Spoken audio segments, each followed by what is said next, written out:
tener al profesor Jorge Quintana en nuestra clase. Jorge es profesor de la Universidad de Dartmouth College, egresado de la Universidad de Princeton University, y tiene una especialidad. Jorge, además de profesor de grado en la Universidad de Dartmouth, es investigador, y su enfoque está en la literatura. Su enfoque se centra, entre muchos otros intereses de investigación, la literatura mexicana del siglo XX, discursos de utopía y también de vanguardia, ¿no, Jorge? Además de teoría crítica y crítica literaria, podría decir, ¿no? Entonces, Jorge va a compartir con nosotros una lectura. Esto es una interpelación. Yo le escribo a Jorge para que venga a nuestra clase, y Jorge no tiene esto preparado. Jorge se sienta a releer estos textos y a producir para ustedes una interpretación, ¿verdad? Por eso le hemos puesto, por eso le tituló Jorge el evento de hoy, Violencia y Soberanía en los cuentos de Juan Rulfo. Así que Jorge va a estar presentando con nosotros su lectura y su interpretación, así como también la lectura del capítulo de Más Mexicanas de Octavio Paz, El laberinto de la soledad, que es uno de los ensayos de América Latina más que importante, pues de la historia literaria de América Latina fundacional. Entonces, yo estoy muy contenta, emocionada y curiosa también de ver el trabajo que hará Jorge y de ver a dónde vamos con la discusión. Así que, Jorge, muy contenta de que estés aquí. Y nada, la palabra es tuya cuando quieras comenzar. Muchas gracias a la profesora Jennifer por su invitación, y muchas gracias a todos ustedes por estar aquí. Es un gusto tener esta oportunidad de releer estos textos que yo he leído. Bueno, en México se leen, son textos canónicos, ¿no? Que se leen en las escuelas secundarias. Yo, por ejemplo, recuerdo que leí algunos capítulos de El laberinto de la soledad cuando tenía como 12 años por primera vez, y también algunos cuentos de Rulfo, ¿no? En la secundaria, exacto. Entonces son cuentos que conozco desde hace tiempo, y que cada vez que tengo la oportunidad de releerlos encuentro algo nuevo y encuentro algo interesante, ¿no? Entonces siempre es bueno tener esa oportunidad, y sobre todo también poder discutir con ustedes sus ideas y sus opiniones sobre estos textos, ¿no? Yo voy a ofrecer como una introducción y también una lectura o una provocación, como dice Jennifer, una lectura entre tantas otras, ¿no? Y ustedes, por supuesto, van a responder, y tengo mucha curiosidad de escuchar sus opiniones. Entonces, Juan Rulfo, como les dije, me voy a enfocar en Juan Rulfo, y voy a hacer referencia a Octavio Paz, pero sobre todo a los cuentos de Juan Rulfo que ustedes leyeron. Juan Rulfo, entonces, es un escritor, como ya dije, canónico, que tiene una obra más bien escasa, pero muy influyente. Tiene podemos la siguiente diapositiva, por favor. Tiene una sola colección de cuentos que se llama El llano en llamas, y una novela que se llama Pedro Páramo, que es una novela muy reconocida, muy leída hasta el día de hoy, ¿no? Que publicó 2 años después, en 1955, y tiene algunos otros textos que escribió para el cine, como El gallo de oro. Pero eso es básicamente su producción literaria, es más bien escasa, pero es muy importante en México y Latinoamérica, ¿no? Y para empezar con algunas generalidades de estos cuentos que recopiló Juan Rulfo.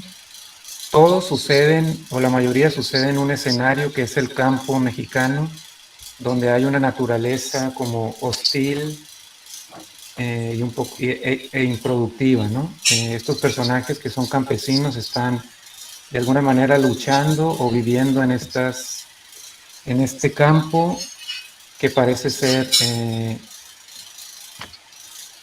un campo totalmente marginado de las instituciones políticas de México, ¿no? O sea, el Estado no está presente,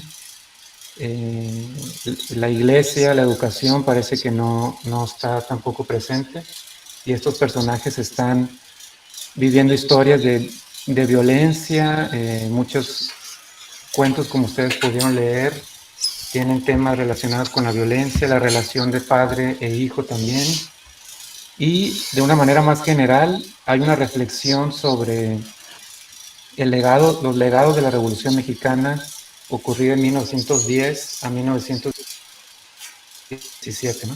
Ese fue el periodo, el conflicto armado, pero después el periodo de posrevolución que duró hasta los años 40, es en donde se dieron todas estas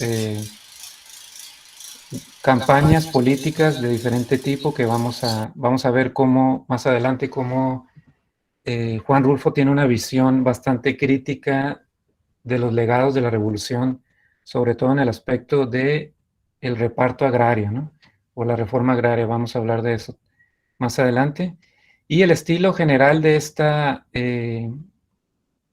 estos cuentos es un realismo, pero es un realismo, digamos, ya no el realismo decimonónico del siglo XIX, en donde hay un narrador omnisciente, sino más bien es un realismo modernizado con algunas técnicas modernas de los escritores de entreguerras, como William Faulkner, por ejemplo, en Estados Unidos, que utilizan técnicas como el monólogo interior y otras técnicas para dar diferentes perspectivas, y ya no solo la perspectiva de un narrador omnisciente, ¿no?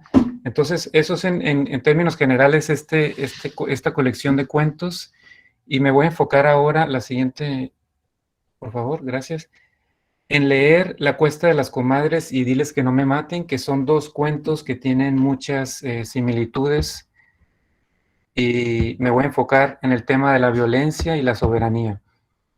Entonces, este cuento narra, como ustedes leyeron, la historia de la relación entre el narrador y los hermanos Odilon y Remigio Torrico en el pueblo de la Cuesta de las Comadres, y narra cómo este narrador tiene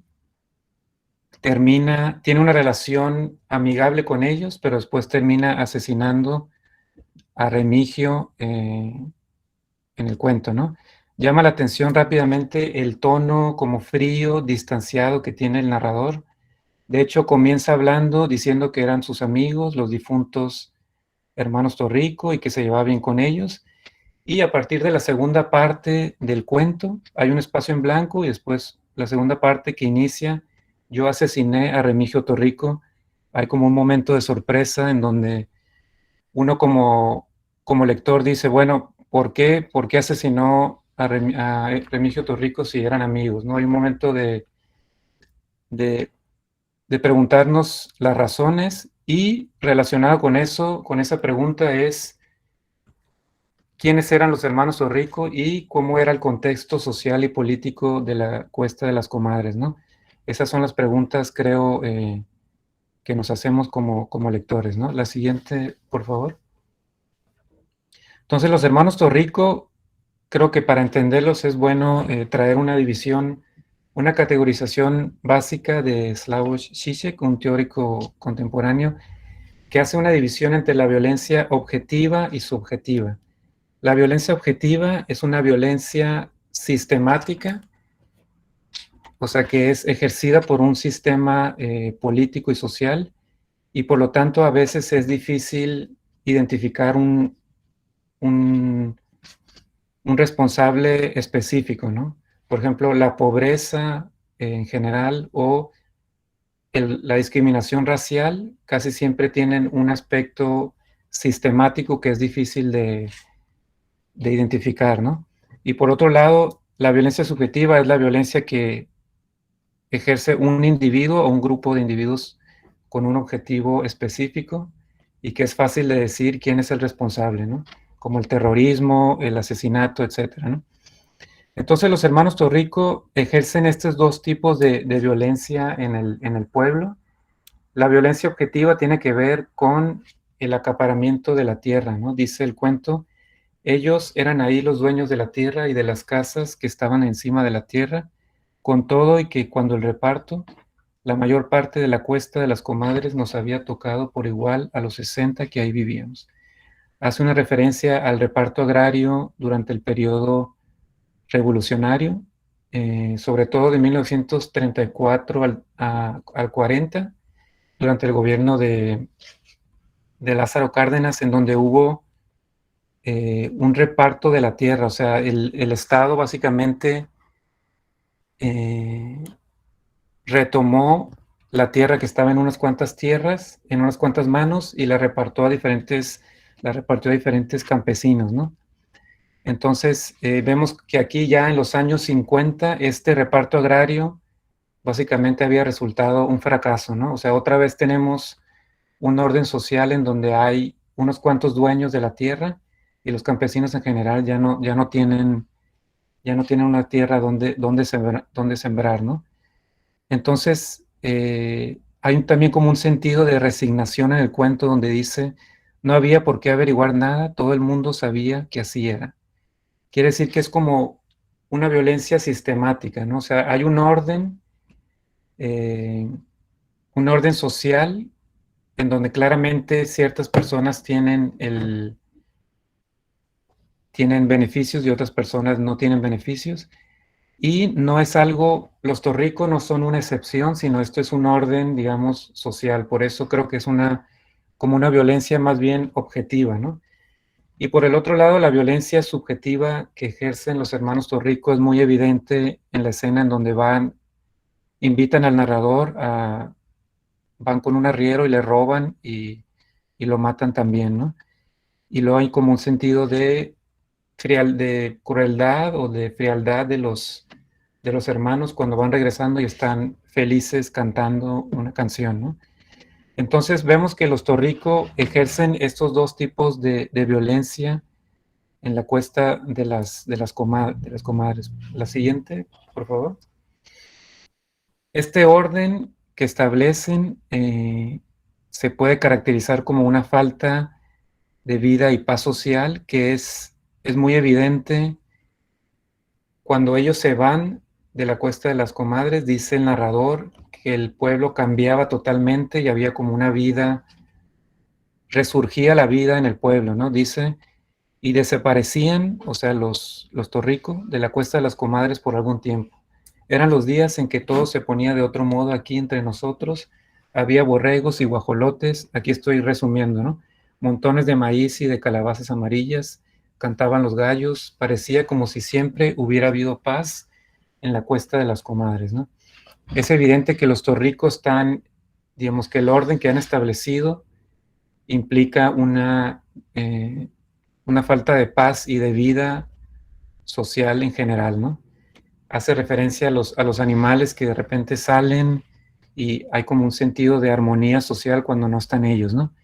Y como consecuencia de esta violencia que ejercen, hay como un éxodo de la gente del pueblo que simplemente se va porque ya no pueden soportar a los torricos, ¿no? Dice, la gente no se sintieron con ganas de seguir soportando las calamidades del tiempo todos los años y la calamidad de los torricos todo el tiempo. Aquí se establece como una semejanza entre una fuerza natural como un huracán, por ejemplo, y los torricos, ¿no? Son dos fuerzas como ciegas que ejercen una violencia en contra del pueblo, ¿no? Entonces, como resultado de este orden, el narrador, digamos, reacciona ante este orden violento de los torricos, ¿no? Entonces, aquí creo que así podemos entender las razones de este asesinato que a primera vista parece que asesina a Remigio porque lo acusa de matar a su hermano, ¿no? Recuerdan, lo acusa y él dice, yo no lo maté. A primera vista esa es la razón, ¿no? Pero en realidad creo que hay una razón más profunda que tiene que ver con un intento de hacer justicia o de restablecer la vida social que se veía cuando ellos no estaban, ¿no? Y esto lo vemos cuando dice el narrador que después de que ya habían muerto los hermanos, dice, yo estuve esperando, pero nadie regresó, o sea, nadie del pueblo regresó. Primero les cuidé sus casas, remendé los techos y les puse ramas a los agujeros de sus paredes. Hay como una posición ética y política del narrador en donde dice este asesinato tenía como una razón social, digamos, más amplia, ¿no? Y en ese sentido creo que podemos entender esa aparente falta de remordimiento que tiene el narrador, en el sentido de que hay una razón política y social más amplia, más allá de las razones personales que tenía en su relación con, exactamente, que justifica este asesinato, ¿no? La siguiente, por favor. Entonces, la crítica literaria ha leído este cuento y en general los cuentos del Llano en Llamas, en muchas ocasiones se dice que son personajes primitivos o retomando al Facundo que ustedes, el ensayo que han leído, son personajes bárbaros que pertenecen a una sociedad, digamos, intrínsecamente violenta, que no tienen una conciencia moral. En muchas ocasiones se ha leído así a estos personajes de Rulfo, ¿no?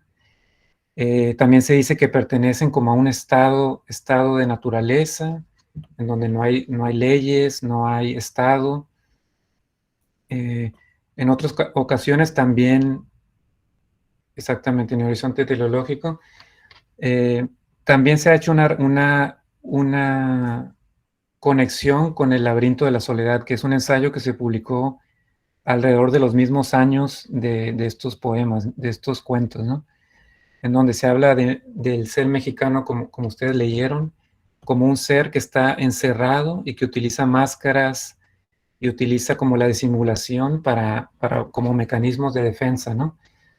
Y que esa misma encerramiento en momentos llega como a explotar y hay violencia, una violencia como aparentemente sin sentido que explota, ¿no?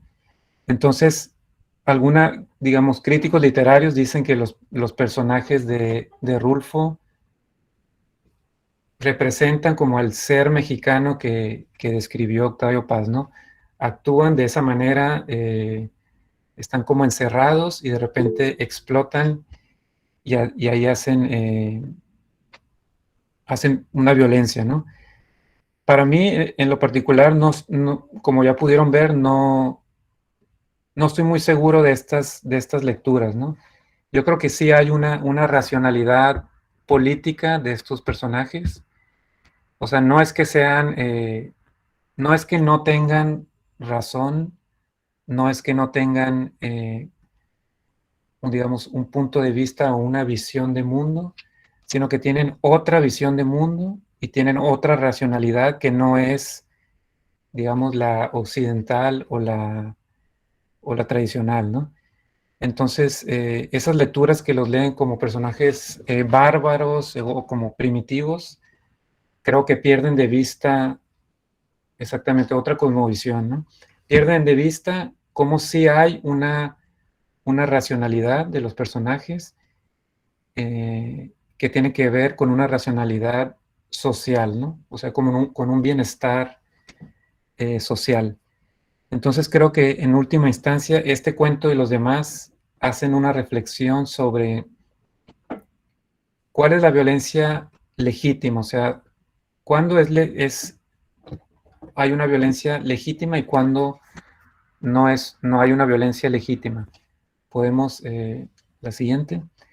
Y esto de la violencia legítima tiene que ver con el concepto de soberanía, que es un concepto fundamental en el discurso político de la modernidad, ¿no? Desde el siglo XVI hasta la actualidad, y tiene que ver con la autoridad suprema en un territorio, y esa autoridad está definida casi siempre por el derecho de ejercer la violencia legítimamente. En última instancia, según Foucault, es el derecho sobre la vida o sobre la muerte, ¿no? Eh, entonces, el concepto de soberanía se desarrolló teóricamente en el siglo XVI para hablar primero de la monarquía, ¿no? O sea, el monarca o el rey es el soberano que tiene una autoridad suprema y que en un momento dado puede decidir sobre la vida y la muerte de sus súbditos. O sea, si lo considera necesario para mantener el orden, puede hacer una pena de muerte y, digamos, matar a los súbditos que están, digamos, están trastornando el orden, ¿no? Entonces, la soberanía primero se refería al monarca, y después ha habido diferentes teorizaciones de la soberanía.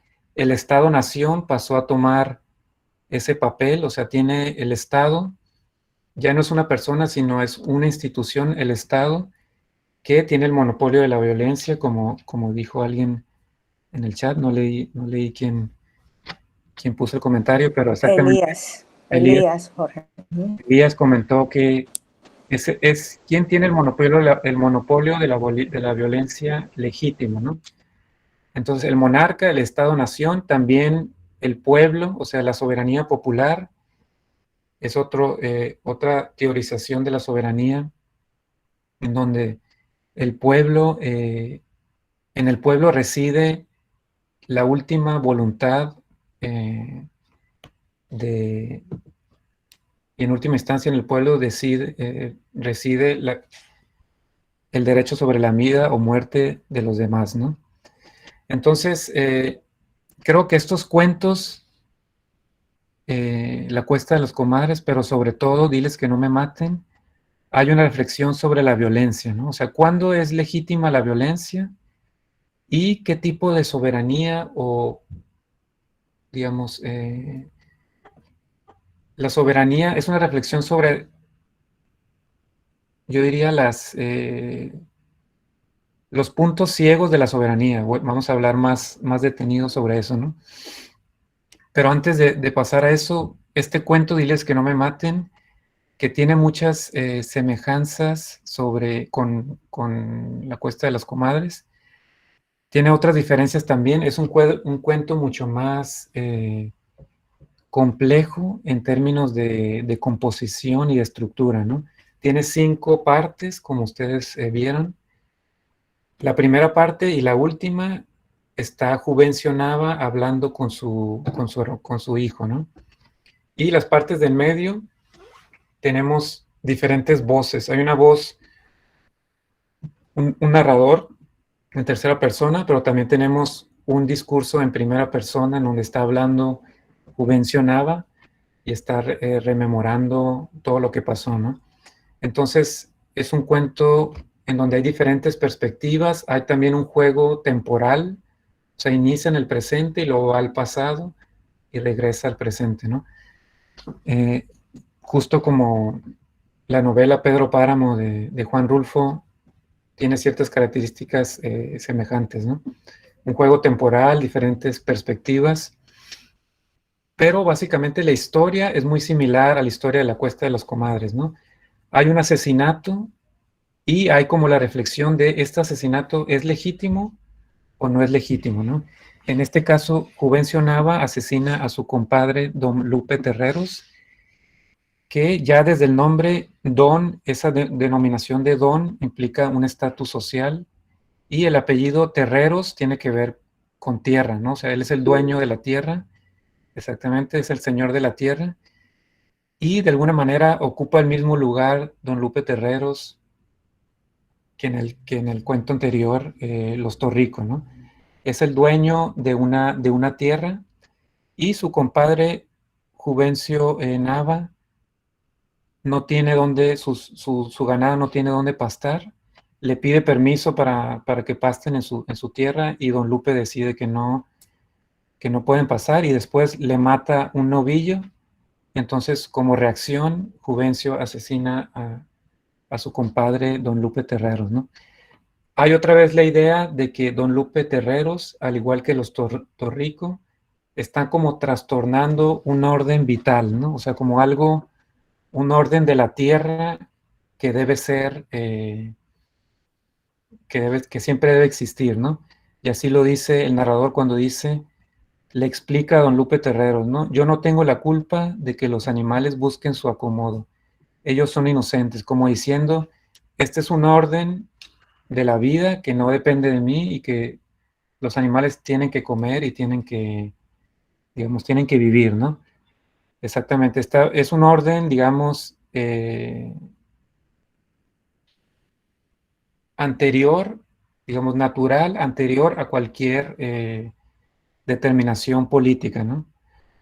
Y luego explica, yo nunca le he hecho daño a nadie. Eso dice que, digamos, él en su racionalidad, Juvencio simplemente está intentando restaurar un orden vital, ¿no? Entonces creo que ahí se juega un conflicto entre la tierra como derecho inalienable, que Juvencio lo piensa así, ¿no? O sea, los animales tienen que comer, no se pueden morir, entonces todos tenemos derecho a tener una tierra.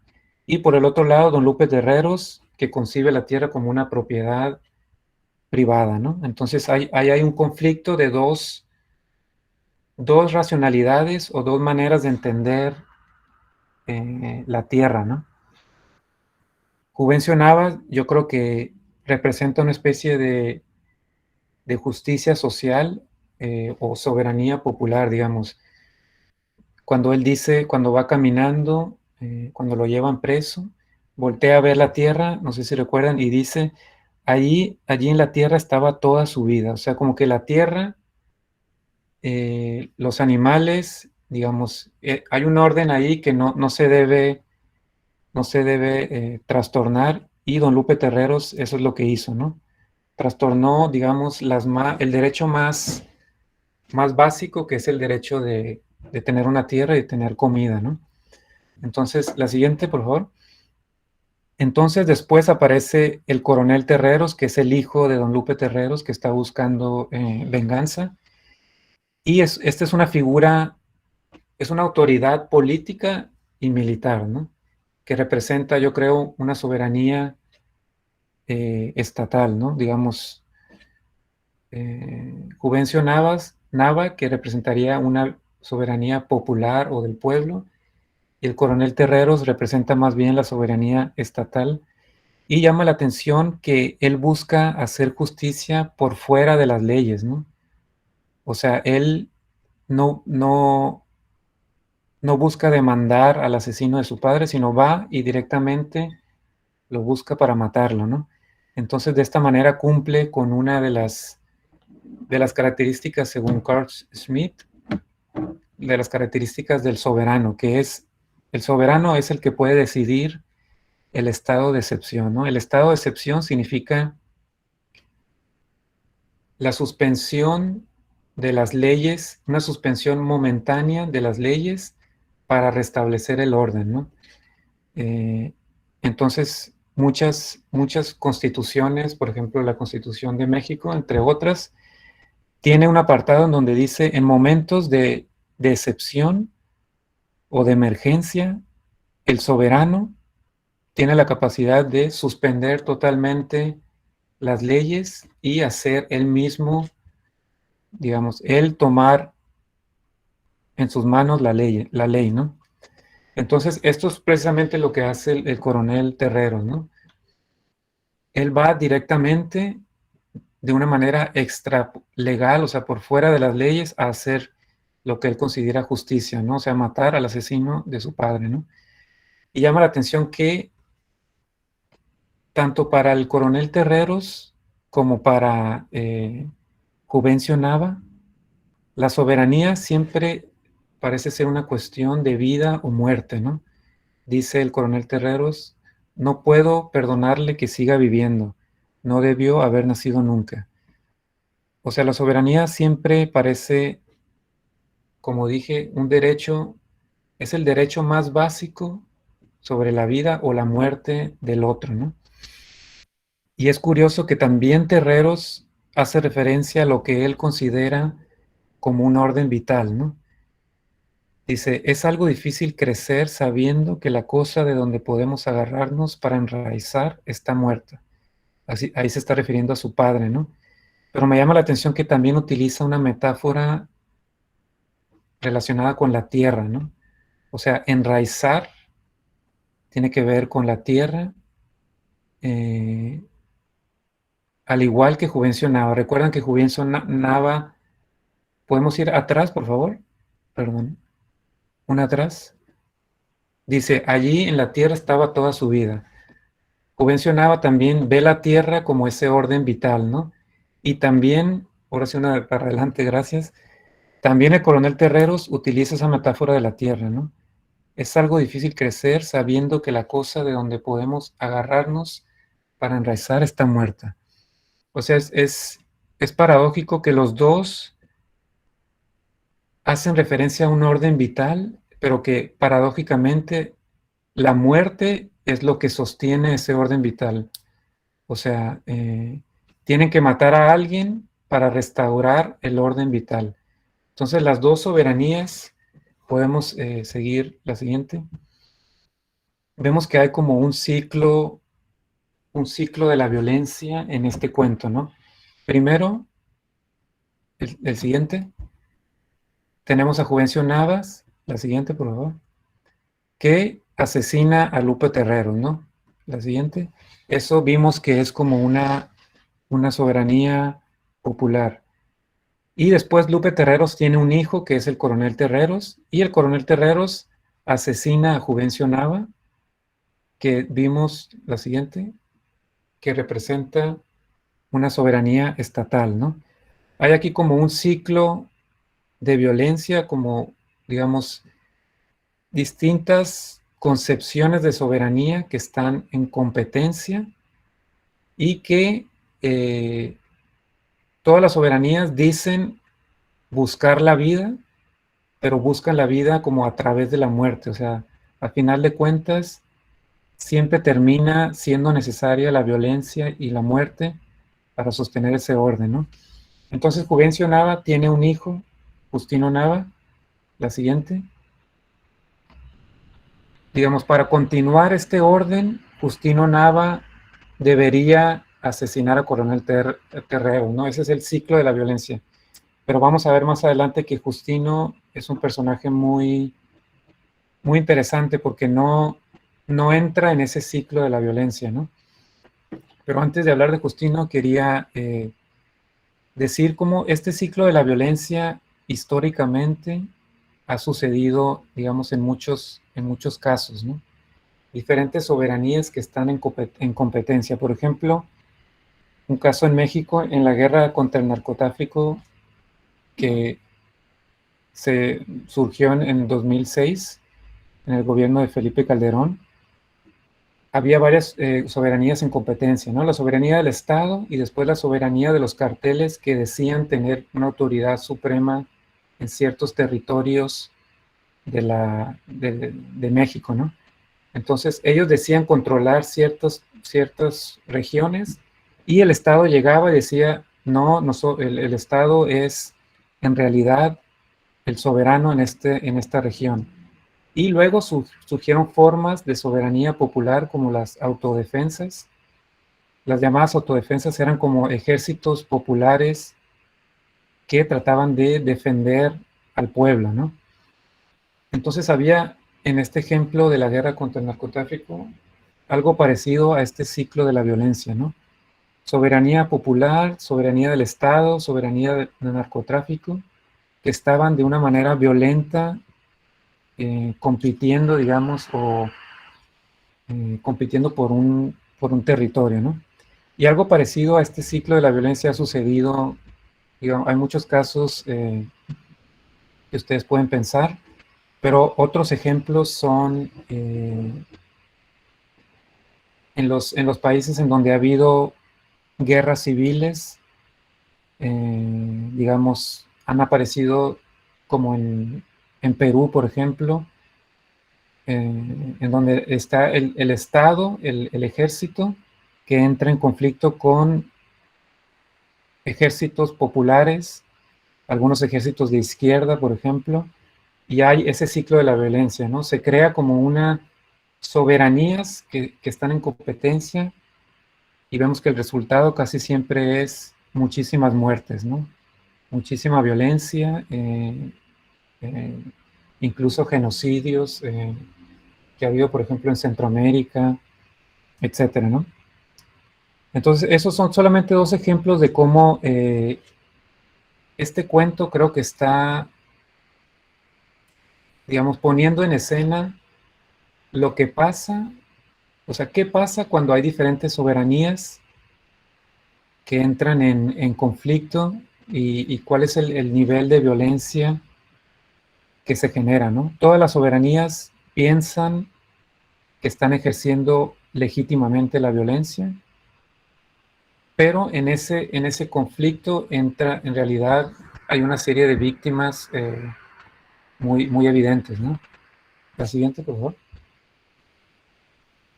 Es interesante que Justino no entra en ese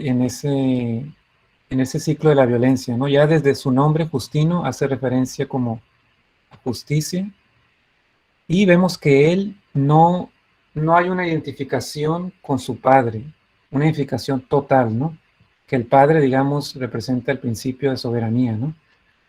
No se identifica con el padre. Al principio se muestra como no está muy seguro de ayudar a su padre. ¿Recuerdan en la primera escena que abre el cuento? De hecho dice, si yo voy con el coronel van a saber quién soy y les dará por afusilarme a mí también. Es mejor dejar las cosas de ese tamaño, dice, ¿no? O sea, no está muy seguro de ayudar a su padre. Y al final del cuento, a pesar de que él no está totalmente, digamos, de acuerdo con su padre, hay como un intento de organizar el funeral y de alguna manera, digamos, ejercer el duelo, ¿no? O sea, no deja de ser su padre, entonces quiere hacer un funeral y se lleva el cuerpo en la última escena del cuento, se lleva el cadáver de su padre, ¿no? Hay Entonces, algo interesante, perdona que te interrumpa, Jorge, adelante. porque va dentro de tu misma lectura. Ujú. Acuérdate que Justino le dice, ok, si a mí me matan, ¿quién se va a hacer cargo de mis hijos? Entonces Exactamente, Justino está en un orden vital distinto al de su padre, distinto al de López, pero sí también está preocupado por la reproducción de la vida, por exactamente. el crecimiento. Imagínate, vamos a aplicarle la misma frase que había dicho López Terrero, que había dicho el coronel Terrero. ¿Cómo van a crecer sus hijos? Exacto. ¿Cómo se van a enraizar? Si aquello de lo que se pueden enraizar está muerto. Entonces, Justino representa también una preocupación. Hay un orden vital en la lógica de la conducta de Justino. Exactamente, totalmente de acuerdo. Hay como otra vez, una racionalidad, ¿no? En todos estos personajes, ¿no?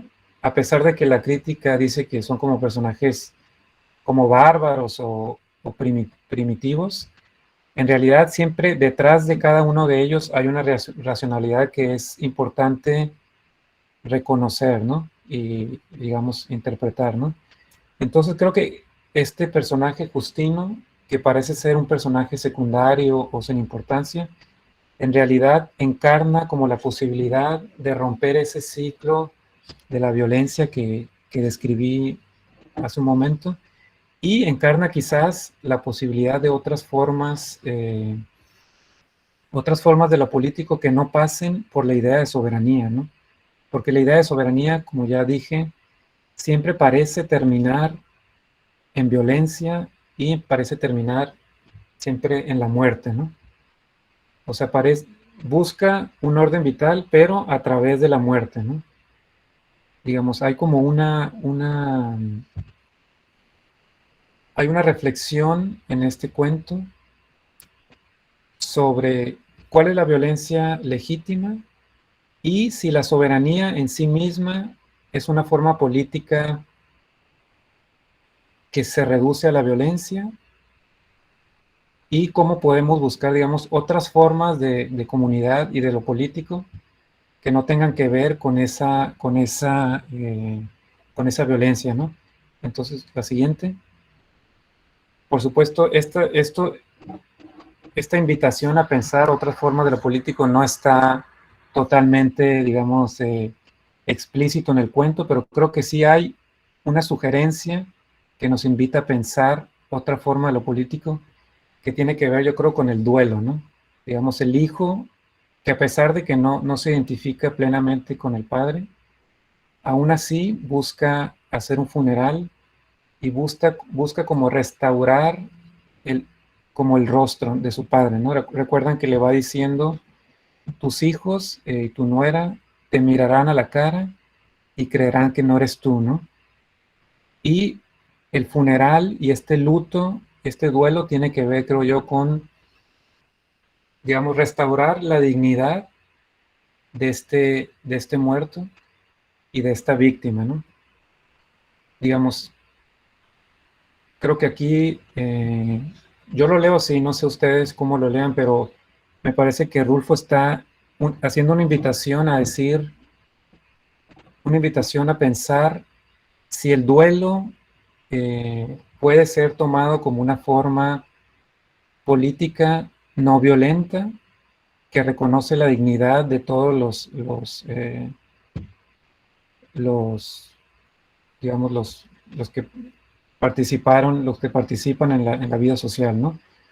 Y esto en términos ya más históricos creo que se corresponde con los procesos de justicia que ha habido en todos los países en donde ha habido una guerra civil o ha habido violencia política muy extendida, por ejemplo también en las dictaduras del Cono Sur. Cuando se acaba la dictadura, cuando se acaba la guerra civil, hay una especie de duelo social, ¿no? Un proceso social en donde, justo como hace el padre, el hijo con su padre en este cuento, hay como un proceso de buscar primero la verdad, ¿no? O sea, cuáles fueron los hechos históricos. Después, un momento de reparación de los daños hacia las víctimas. Y por último, un momento de conmemoración o de memoria institucional, ¿no? Se crean museos en Argentina, por ejemplo, los museos de la verdad y la justicia. Digamos, hay un momento como en que las sociedades que han entrado en este ciclo de la violencia se dan cuenta de que digamos, el ciclo de la violencia se puede continuar autoalimentando muchísimo, ¿no? Hay un momento en el que debe haber un duelo y debe haber un proceso como de, digamos, de justicia, ¿no? Y de conmemoración. Entonces me parece que este personaje Justino encarna esa posibilidad en el cuento, ¿no?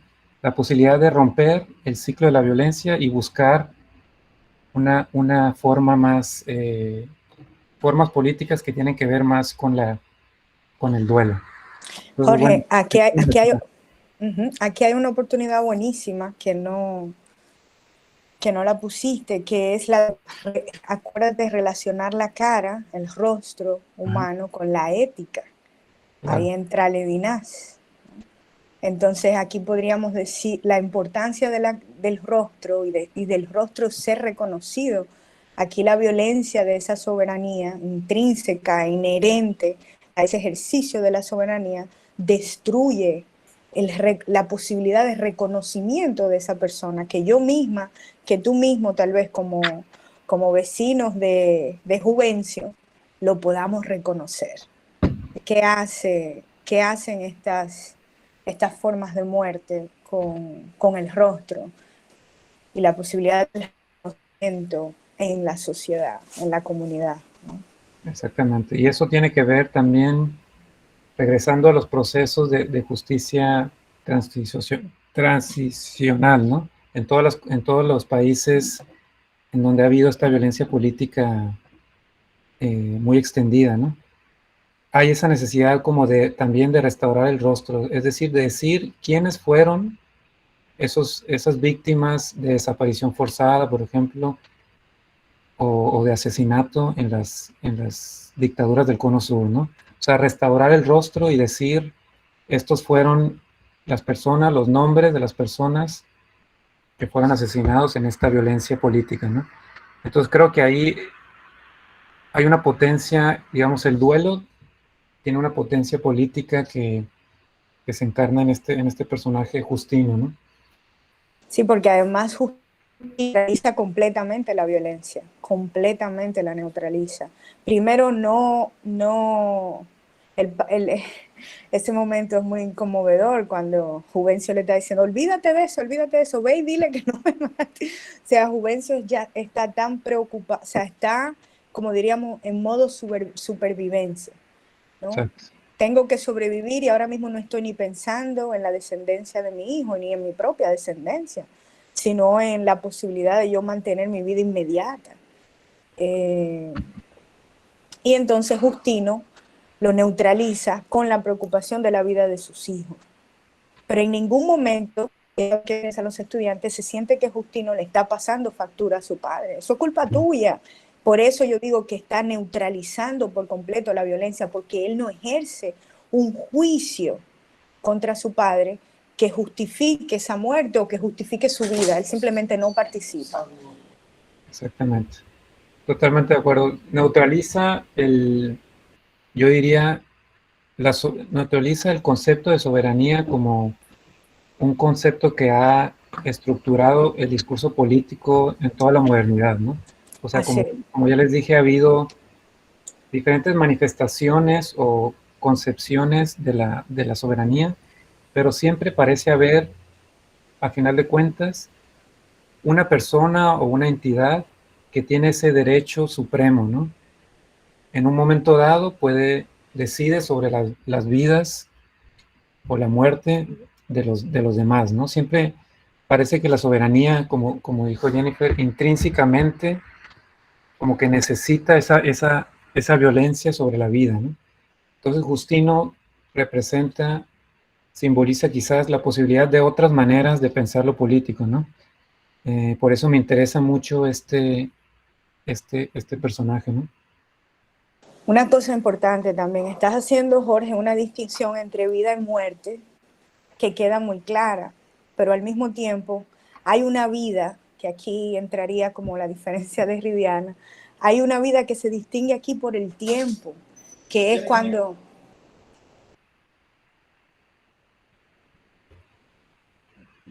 Eh, acuérdate cuando Juvencio se va a defender, que Juvencio dice, ya yo he pagado miles de veces, Ajá. yo tengo más de 60 años, perdiendo, o sea, echando la vida por las lomas, o sea, eso también es vida y es un tiempo larguísimo.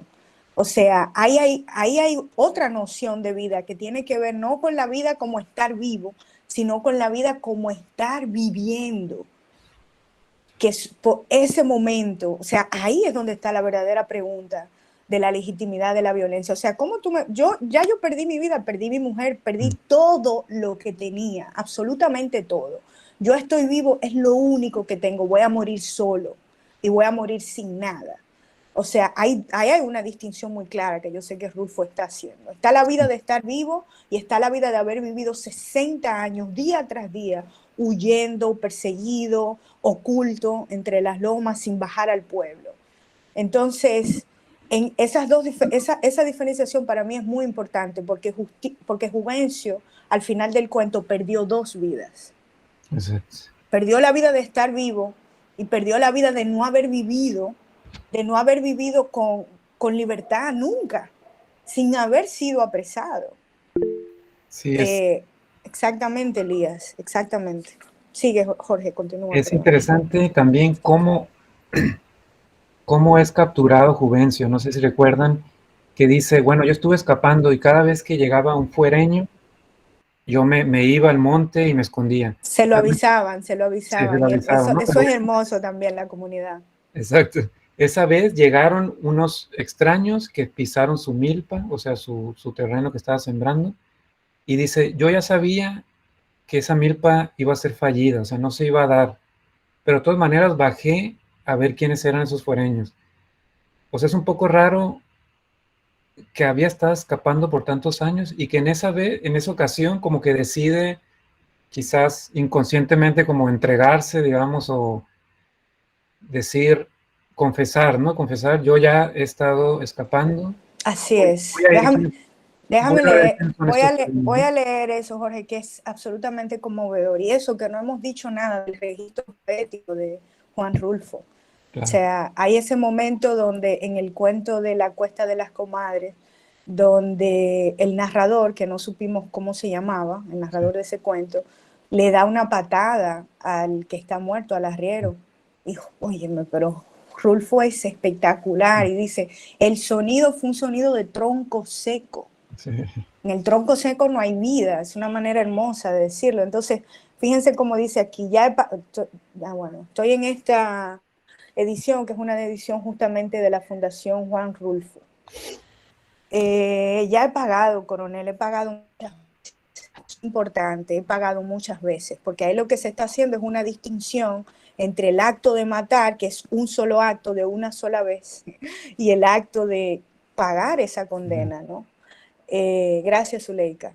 El acto de pagar esa condena, o sea, ya he pagado muchas veces, todo me lo quitaron, me castigaron de muchos modos, me he pasado cosas de 40 años escondido como un apestado, siempre con el pálpito, oigan eso, siempre con el pálpito de que en cualquier rato me matarían. No merezco morir así, coronel.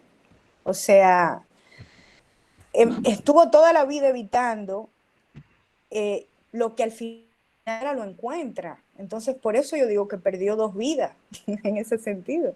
Perdió la vida de esos 40 años, así es, vaya Marisol, con el Jesús en la boca. Perdió la vida de esos 40 años, perdió a su mujer, perdió todo, perdió la relación con su hijo porque no podía alimentarla. Ellos vivían en el pueblo y él estaba escondido en las lomas. Y entonces luego pierde la última forma de vida, que es envejecer solitario, sin nada, pero también esa conmovedora, bellísima de Juvencio, de que como quiera sí yo quiero estar vivo, como Sí. quiera sí yo quiero estar vivo. Yo soy un desrengado, eso es una muela grandísima, como nosotros decimos aquí, Jorge, muela. Eso es una muela grandísima que él le da a López Terrero, al coronel Terreros, perdón. Míreme, yo soy un viejo de nada, yo no valgo Sí. 2 pesos. Sí, sí. Suélteme en banda, déjeme morir por ahí arrastrado, ¿no? Sí. Pero sí hay esa, bueno, quiero escuchar sus comentarios, pero hay esa como, creo que Rulfo nos invita a reflexionar sobre, digamos, si vale la pena el ejercer la soberanía, ¿no? O sea, o más bien, ¿qué es lo que se pierde en ese llevar la vida de ese modo, ¿no? Tanto para el personaje Juvencio Nava, como para todos los personajes, ¿no? Todos los personajes están literalmente batallando por la vida o la muerte, y en ese proceso no viven, ¿no? O sea, no hay la posibilidad de una vida, digamos, en paz y armónica, cuando de lo que se trata es de ejercer soberanía, ¿no? Entonces creo Así. que hay una reflexión muy crítica sobre cómo entendemos la política, el ejercicio de lo político en las sociedades occidentales, ¿no?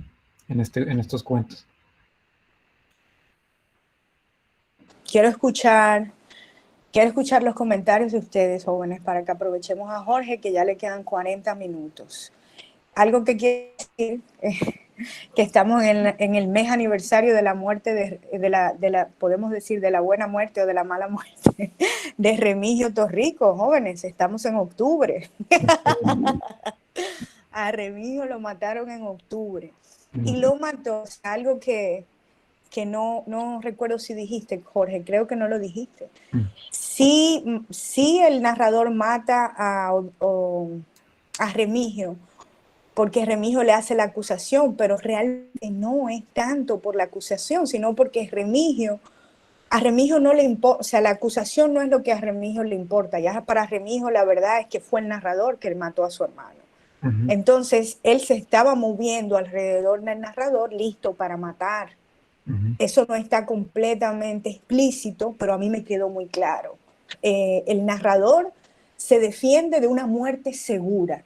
Eso es lo que yo creo que Rulfo lo dejó eso ahí. Y yo quiero saber cómo se sintieron los demás, sobre todo los estudiantes, pero yo siento, exactamente, yo siento que no lo estamos viendo, no nos deja ver Rulfo gran cosa, pero sí queda claro que hay un movimiento entre estos dos personajes donde que además ya el narrador ha visto cómo mataron al arriero y cómo mintieron sobre la muerte del arriero y cómo como en buen dominicano diríamos de una manera popular, voy a usar esto, jóvenes, cómo se cagaron en la muerte del arriero, no les importó absolutamente nada, iban cantando.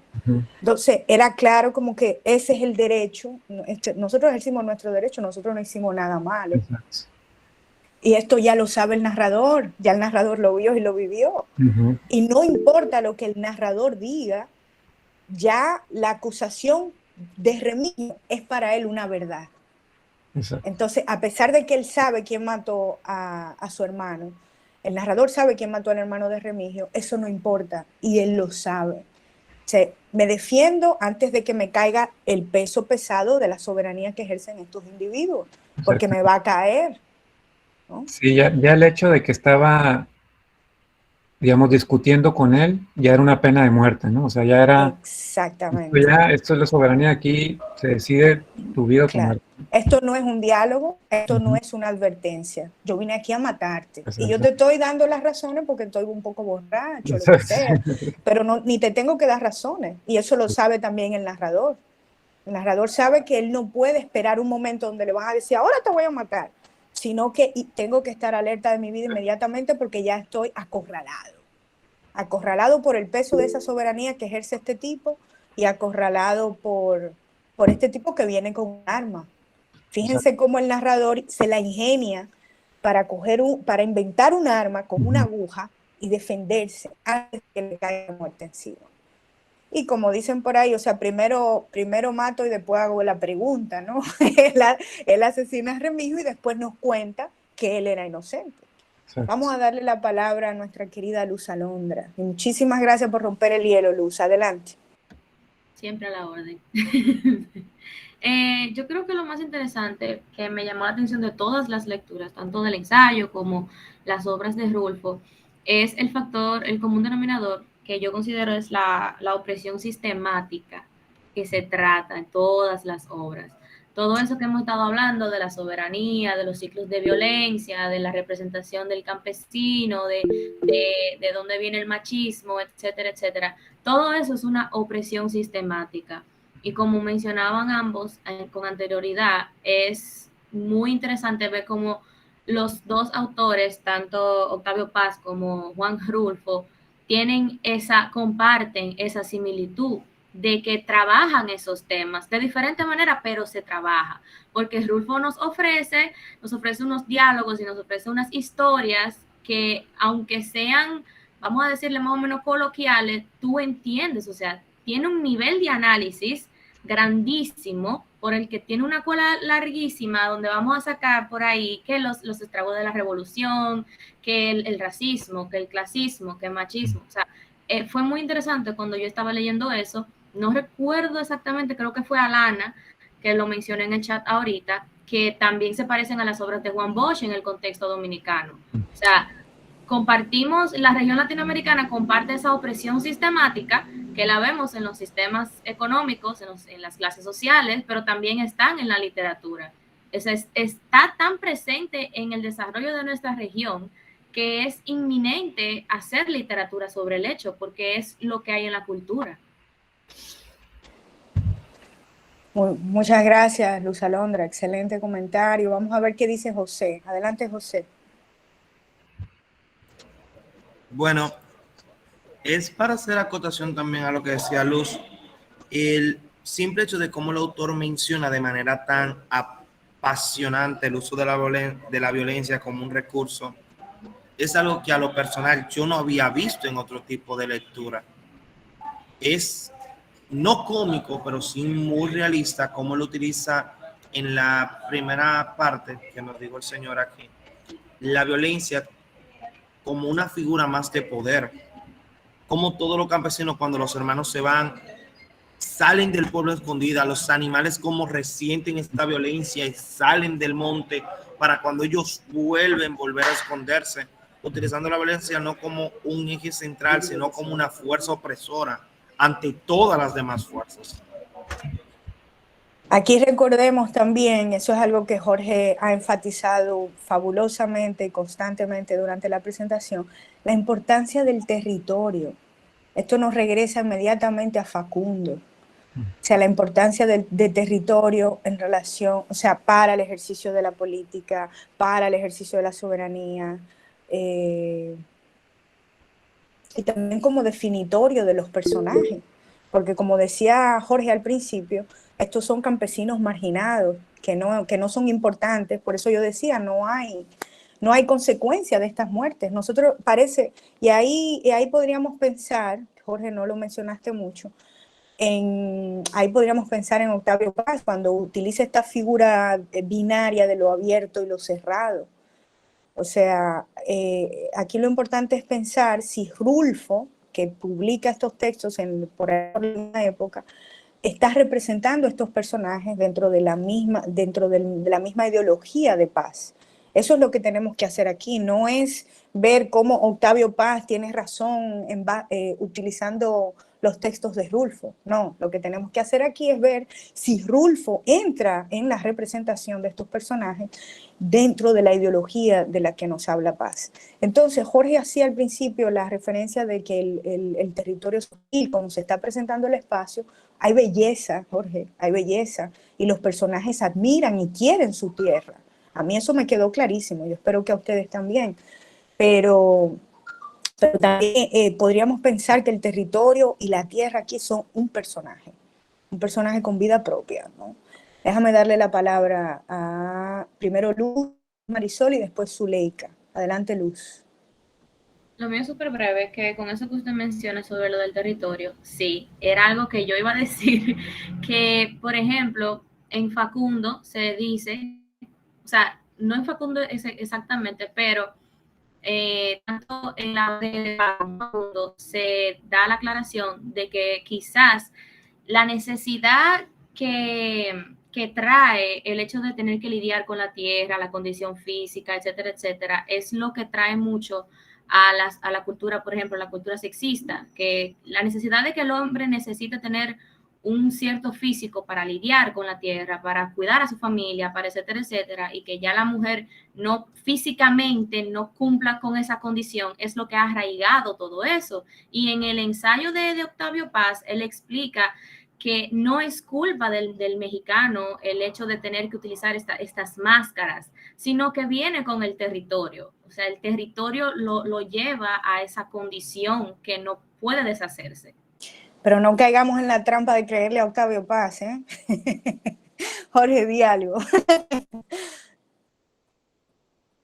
Sí, sí, yo también estoy de acuerdo que hay que leer un poco, digamos, a Octavio Paz como una manifestación histórica, ¿no? O sea, no como la descripción del ser mexicano, aunque eso es lo que él digamos, planeaba hacer, pero él está haciendo como una esencialización del mexicano, ¿no?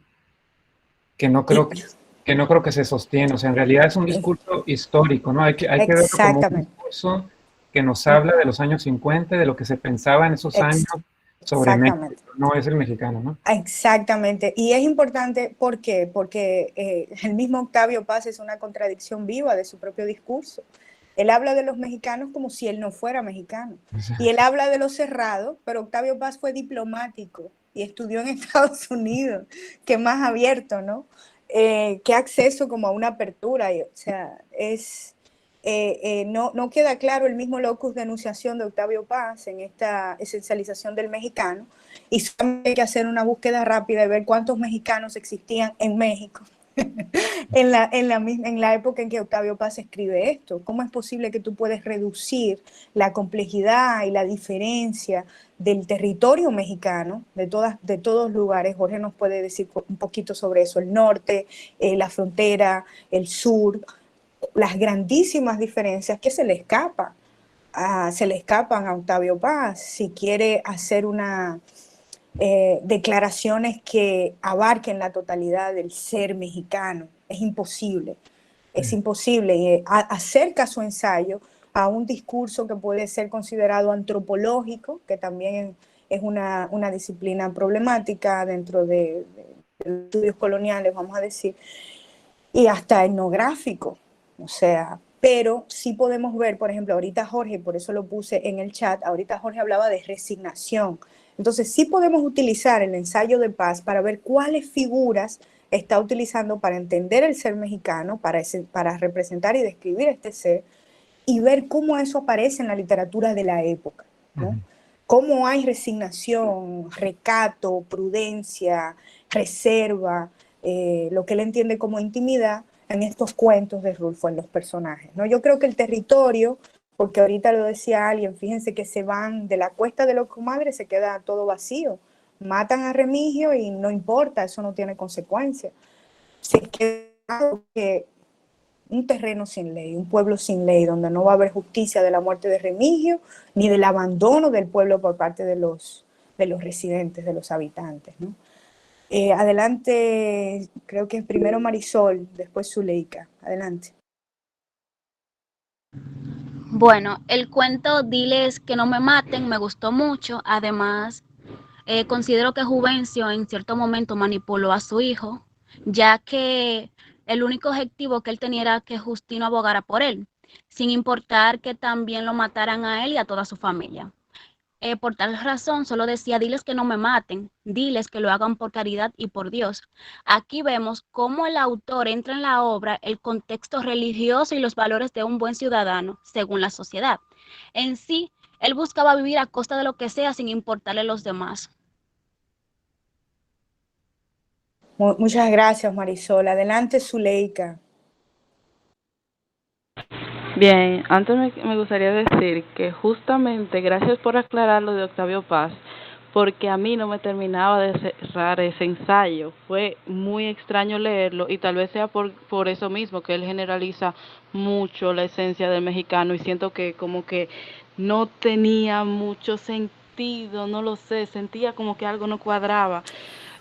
Pero aún así me llamó mucho la atención, como dijo Alondra, lo de lo que él dice del sexismo, de qué debe hacer, cómo debe ser el hombre y cómo debe ser la mujer de esta forma. Y aunque no se vieron mujeres en las historias, siento que se representa al hombre tipo que como con deseo de sobrevivir simplemente. Incluso el mismo narrador de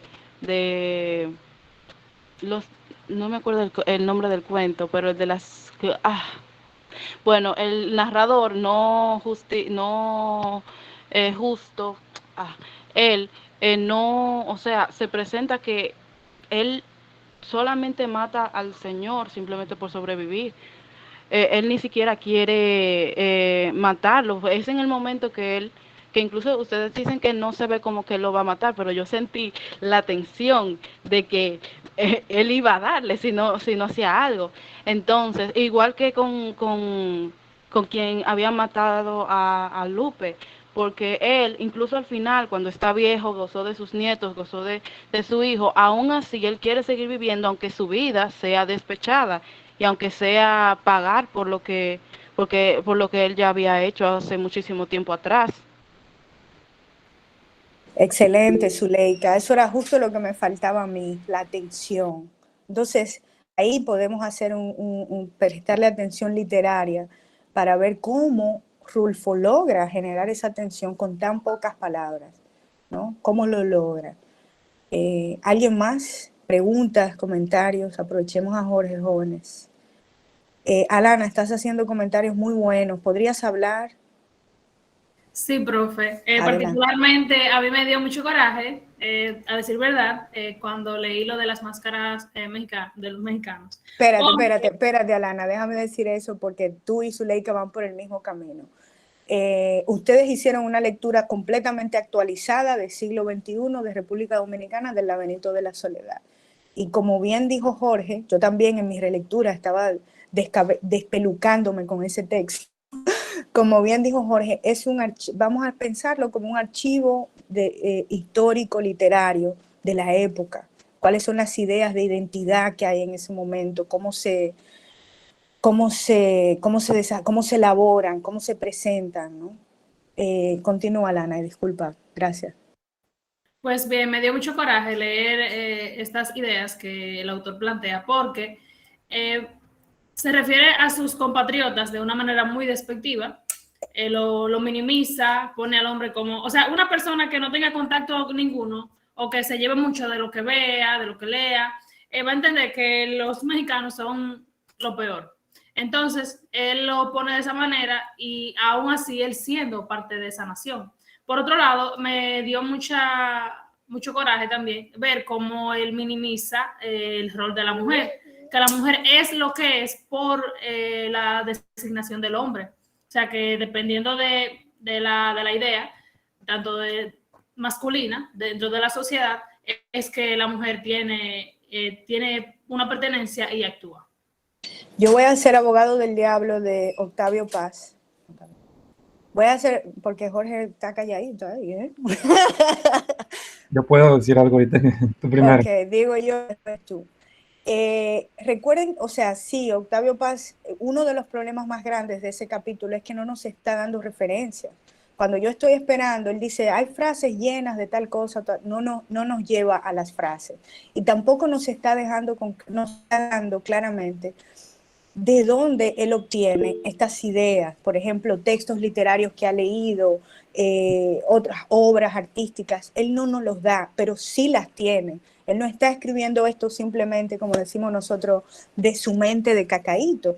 Entonces, Octavio Paz también está representando algunas cosas de la cultura, lo que pasa es que lo está haciendo de una manera en que no nos convence y es difícil para nosotros creerles enteramente su discurso.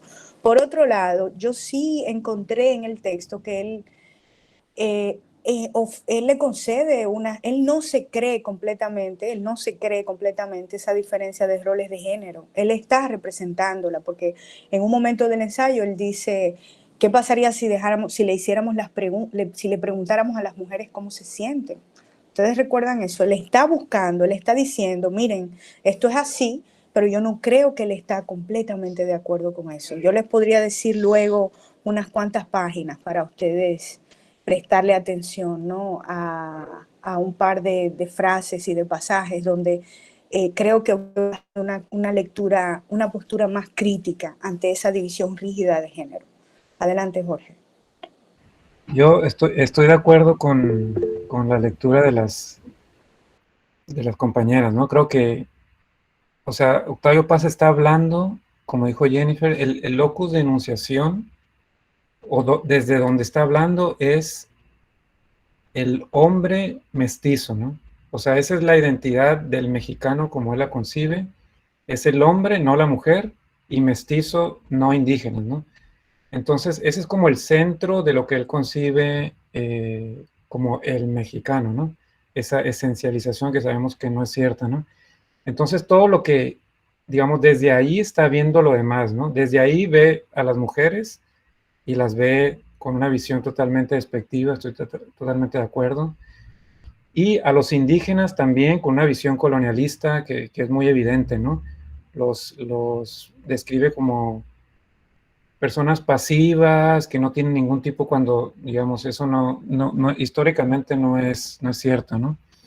Entonces, yo creo que Octavio Paz está haciendo una esencialización y está creando una identidad hegemónica del mexicano, que es el hombre mestizo, no la mujer y no los indígenas, ¿no?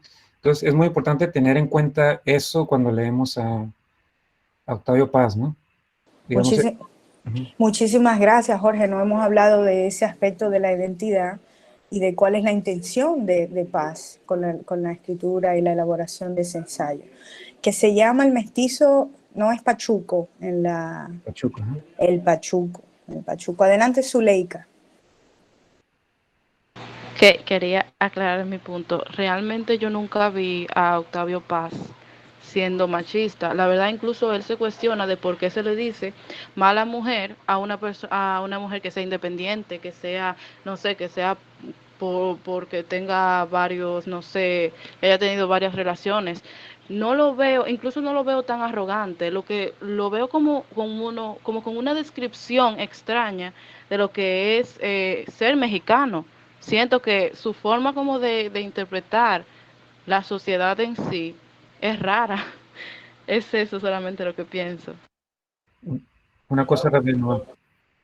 Hay lecturas contemporáneas del Laberinto de la Soledad que más o menos parten de la idea de Jennifer, o sea que buscan dentro del texto del Laberinto de la Soledad elementos para deconstruir ese binarismo entre mujer y hombre, ¿no?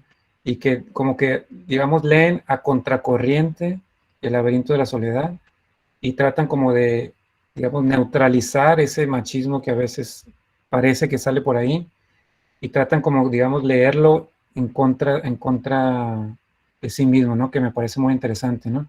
Y otra cosa, que justo en estos años, en los años 50 en México, había una reflexión feminista, ¿no?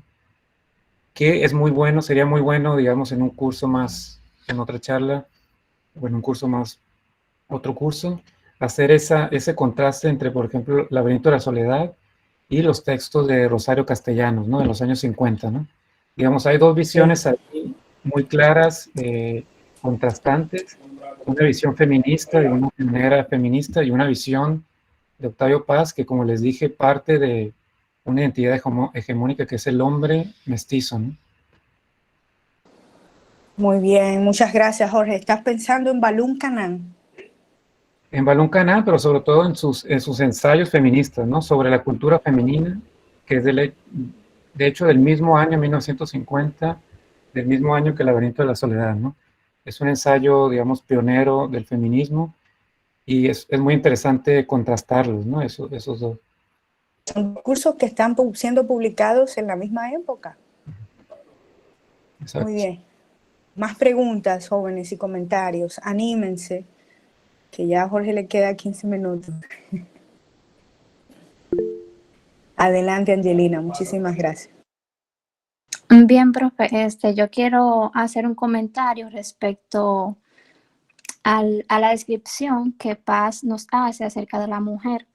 En este caso, no solo la describe como una persona vulnerable, también dice que es sufrida, que es débil, que solamente tiene que estar en el hogar, etcétera. También la asemeja con el hombre, ya que a pesar de las adversidades y sufrimiento que éstas han pues enfrentado, él dice que las mujeres se vuelven como los hombres, es decir, invulnerables, impasibles, como usted dice, que él como que no le importa lo que pase o algo por el estilo, y también se convierten en seres estoicas, también él lo refleja y lo exalta. Es decir, que muestra ya sea fortaleza, especialmente en la desgracia y también en las dificultades, como había mencionado con anterioridad. Ese es un muy buen punto, Angelina, el que tú haces, porque ahí lo que hace Paz es equiparar, bueno, desde nuestra perspectiva y después leyendo con Jorge, esa violencia simbólica de significar al hombre de una manera y de significar a la mujer de otra manera. En ese momento, Paz dice, los dos están sufriendo una simbolización.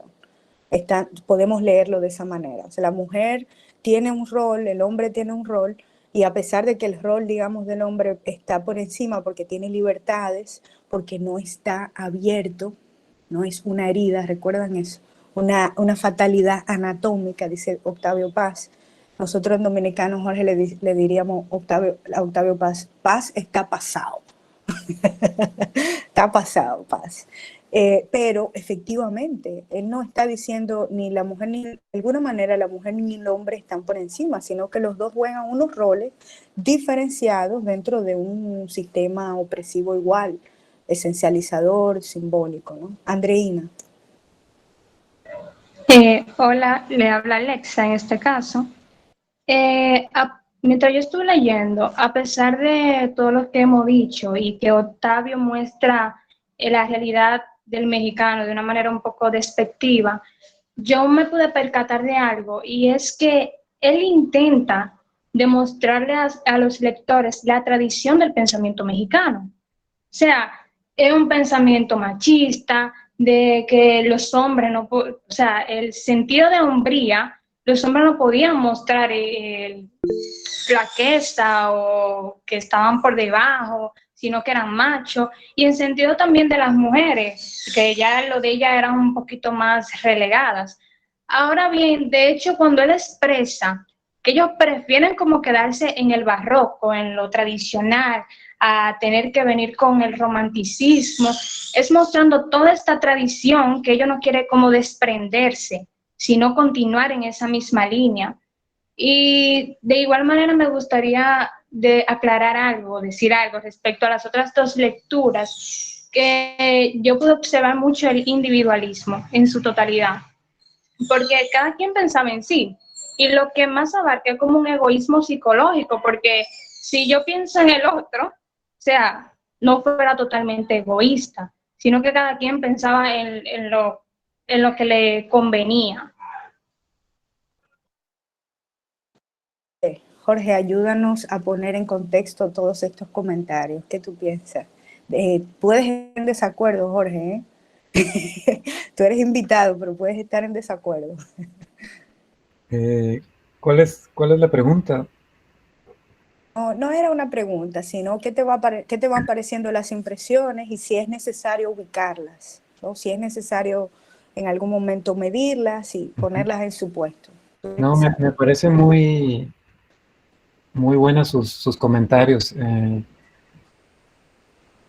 Yo creo que hay que, como dije, leer a Octavio Paz como un discurso histórico, pero también creo que es bueno hacer el ejercicio de traer, digamos, lo que nosotros sabemos, digamos, la historia del feminismo, por ejemplo, y traer eso como un lente para leer a Octavio Paz, o sea, para deconstruirlo, ¿no? Entonces, estoy de acuerdo en que no podemos, digamos, decir que Octavio Paz sí estaba repitiendo un discurso social de esa época, o sea, no es que Octavio Paz pensara eso, ¿no? Está repitiendo o haciendo explícito, digamos, un discurso, un machismo y un colonialismo, una mirada colonial que había en la sociedad mexicana mestiza general, ¿no? Él la está como explicitando, ¿no? Pero no hace el esfuerzo de él, Octavio Paz, no hace el esfuerzo de construir eso, ¿no? O de criticarlo, ¿no? Que sí lo estaba haciendo Rosario Castellanos, por ejemplo, desde el feminismo, y otros escritores, filósofos, desde el indigenismo, también están dando una visión más decolonizadora de los pueblos indígenas en esos mismos años, en los años 50, ¿no? Son Arguedas. Es que están... En México, digo, Arguedas, pues, por supuesto, ¿no? En Perú, pero en México hay un filósofo que es el papá de Luis Villoro, el escritor mexicano, se llama Juan Villoro, ¿no? A ver, me estoy confundiendo. ¿Quién es el padre? ¿Es Luis Villoro? Yo también Juan Villoro creo que es el padre. Y Luis Villoro. Tiene un libro sobre el indigenismo de esos en los años 50, ¿no? Que tiene una visión más crítica del colonialismo, ¿no? Entonces, o sea, no es pedirle a Octavio Paz algo que no había en la época, porque sí había en la época discursos críticos feministas e indigenistas, sí había, ¿no? Lo que pasa es que él está como reproduciendo un poco de una manera acrítica discursos muy hegemónicos, ¿no? El discurso obviamente del machismo y del colonialismo, ¿no? Y es difícil encasillar un poco el texto también, porque de repente, y ahí quizás es donde podemos ver también con claridad en cómo se elabora el discurso, lo que Jorge nos dice de que está preocupado por una identidad mestiza, ¿no? Porque de repente las referencias que nos entran son del teatro del siglo de oro español, sí. Alarcón y López, y yo dije, pero ¿y a dónde se fue? ¿Para dónde va? ¿No? Y hace básicamente una crítica literaria del teatro del siglo de oro para relacionar la identidad mexicana con España y con la colonia, ¿no? Y luego también empieza hablando del espacio, también empieza hablando como del espacio público, Muchas gracias, Jorge. Es Luis Villoro, que es el padre del escritor mexicano más joven, Juan Villoro, ¿no? Él tiene ese texto, ese libro, Los grandes momentos del indigenismo en México, que es un intento, digamos, decolonizador, ¿no? Quizás desde la perspectiva contemporánea no es suficientemente, obviamente suficientemente, digamos, crítico, pero sí es un intento que no hace Octavio Paz. Octavio Paz, digamos, reproduce esos discursos Hegemónicos sí. sobre la identidad, exacto. Bueno, precisamente por eso es importante el aspecto historicista, porque podemos aprovechar el trabajo, podemos pensar el trabajo de Luis Villoro precisamente en su época y cómo es avanzado para su época hacer una crítica, cuando el personaje y la figura mexicana más importante y más central es Octavio Paz, que es el premio Nobel, además de literatura, un gran poeta y un ensayista que definitivamente va a tener numerosos lectores dentro y fuera del territorio mexicano, ¿no? Y hay que decir también que Octavio Paz, y en particular El laberinto de la soledad, pertenece como digamos, a un género en esa época en boga, ¿no? Que se le llamaba la filosofía de lo mexicano, que surgió desde los años 30 con Samuel Ramos, un filósofo que escribió El perfil del hombre y la cultura en México. Es como el primer intento, digamos, exactamente, de filosofar sobre lo mexicano, ¿no? Y ya en los años 50 hay un grupo de filósofos que se llama el grupo Hiperión, Portilla y otros filósofos que están haciendo esta filosofía de lo mexicano, ¿no? Entonces era como una moda de esos años, de los años 50, ¿no? Todo el mundo estaba como tratando de filosofar y psicoanalizar al mexicano así de una manera muy abstracta o esencializadora, ¿no? Entonces creo que Octavio Paz, digamos, toma algunos preceptos de ese discurso, cita a Samuel Ramos y casi, digamos, le agrega alguna cosa, pero ya hay como ciertos lugares comunes, digamos, de ese género discursivo, ¿no? Entonces hay que leerlo también en ese contexto, ¿no? Como en un género que tenía como ciertos lugares comunes, ciertas ideas ya establecidas, ¿no? Por ejemplo, el complejo de inferioridad, supuesto complejo de inferioridad del mexicano, ¿no? Que es algo que Samuel Ramos estaba hablando ya desde los años 30, ¿no? Entonces hay que leer a Octavio Paz no como un discurso que nos dice la verdad del mexicano, sino como un discurso histórico y localizarlo en los años 50 y en esos géneros que ya existían, ¿no? Por eso es tan maravilloso adentrarnos a los textos literarios y a las obras literarias, no como simplemente textos de ficción, porque, Jorge, en relación a Octavio Paz, ¿qué está haciendo Juan Rulfo en la misma época? ¿Está haciendo lo mismo, tú dirías? En cuanto a presentar esa idea del mexicano. Bueno, se puede discutir esto, se ha discutido mucho, ¿no? Unos dicen que sí, que sus personajes, como ya dije en la presentación, básicamente siguen ese estereotipo del mexicano que describió Octavio Paz, ¿no? A mí me da la impresión de que Rulfo es un poco más crítico, ¿sí? Me da la impresión de que deja ciertas sugerencias que nos invitan a, digamos, a criticar esos discursos dominantes, ¿no? Me da la impresión, quizás estoy queriendo leer algo que no existe ahí, pero esa es la impresión que yo tengo y es la impresión también que tiene, por ejemplo, Cristina Rivera Garza, que es una escritora mexicana contemporánea, actual, que escribió un libro muy importante sobre Juan Rulfo, ¿no? Que se llama Había mucha neblina o humo o no sé qué. Es como una especie es un libro mitad ficción, mitad crítica, en donde habla de la vida y de la obra de Juan Rulfo, ¿no? Y ella tiene una postura semejante, ¿no?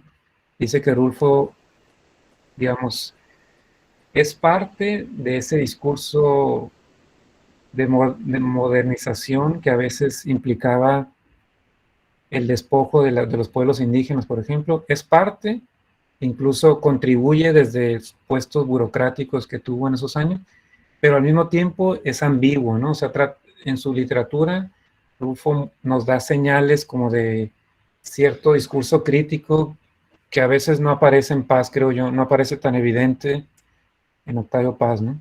Yo estoy de acuerdo contigo, Jorge, eso lo podemos ver en el desarrollo de estos conflictos, porque si Rulfo hubiese estado sirviendo a esa, bueno, si hubiese estado sirviendo fielmente a esos discursos sobre la identidad, yo no creo que sus personajes hubiesen sido tan rabiosos para defender su propia vida y su propio orden vital. Yo no creo que a Juvencio le hubiesen matado y ya, pero Juvencio lucha por su supervivencia y por otro lado también el caso del narrador, que es un narrador que tiene una conciencia muy clara de cómo estos individuos, cómo los torricos, rigen la vida de esa comunidad y cómo eso no es justo. Eso queda claro en estos personajes. O sea, estos personajes, desde la lectura que tú nos has traído, la tensión entre distintas formas de soberanía y también la violencia en relación a la tierra y al orden vital asociado a la tierra, estos personajes buscan resistir. Y en ese sentido salen de ese marco de atributos que nos ofrece Octavio Paz, de la resignación, del yo bajo la cabeza y no me defiendo. Yo no veo eso aquí. Por otro lado, también me parece sumamente importante, precisamente por esos atributos de la impasibilidad, la resignación, que el ensayo de Rulfo, el ensayo de Paz, hay que pensarlo dentro de esa tradición de la que tú ya, del género de la que tú nos estás hablando. ¿Por qué? Porque cuando yo lo leo parece como que en México no hubo una revolución. Y hubo una revolución en 1910. Entonces, ¿cómo viene ese ensayo de Máscaras Mexicanas? Y por lo menos cogiendo el atributo de la impasibilidad, ¿cómo yo cojo ese atributo y entiendo la revolución? ¿Cómo hago eso? Sí, Paz lo interpreta como esos momentos de explosión, ¿no? El mexicano está encerrado, pero hay momentos en que ya no soporta y tiene que explotar y hay violencia, hay revoluciones. Digamos, le quita, yo creo, El totalmente. peso político de reivindicación Exactamente. y de emancipación Y sobre todo a los pueblos indígenas, con estas figuras impasibles que se esconden, que casi se confunden con el paisaje. territorio. Sí. Exacto, ¿no? O sea, totalmente quitando cualquier sentido de agencia a los pueblos indígenas, ¿no? Así es. Entonces, Sino, Jorge, muchísimas gracias por esta discusión y por la generosa lectura que has traído. muchas gracias a ustedes y muchas gracias por sus comentarios. Me gustaron mucho escuchar sus perspectivas. Yo espero que te llevaras algo de nosotros para que no sea solamente nosotros llevarnos algo de ti, ¿eh? No, claro que sí, me llevo muchos comentarios y como les dije, me fascina, digamos, seguir discutiendo los textos que ya he leído, como retomarlos, ¿no? Y un poco refrescarlos. Cada vez hago como que nuevas lecturas, entonces ha sido muy productivo esta discusión. Muchas gracias. Y fuera de todo, yo pienso que Rulfo es uno de los escritores de prosa narrativa más... O sea, es hermoso leerlo. A mí me conmovió muchísimo y sigo viendo sus usos de las analogías, comparaciones, las metaforizaciones que hace. Son impecables, parecen sistemas cerrados estos cuentos donde no le hace falta nada, sobre nada. Sí. Pues muchísimas gracias, Jorge, muchísimas gracias de verdad. Que tengas una muy buena tarde. Yo te voy a hacer llegar la grabación para que tengas este recuerdo bonito. Perfecto, muchas gracias y saludos a todos.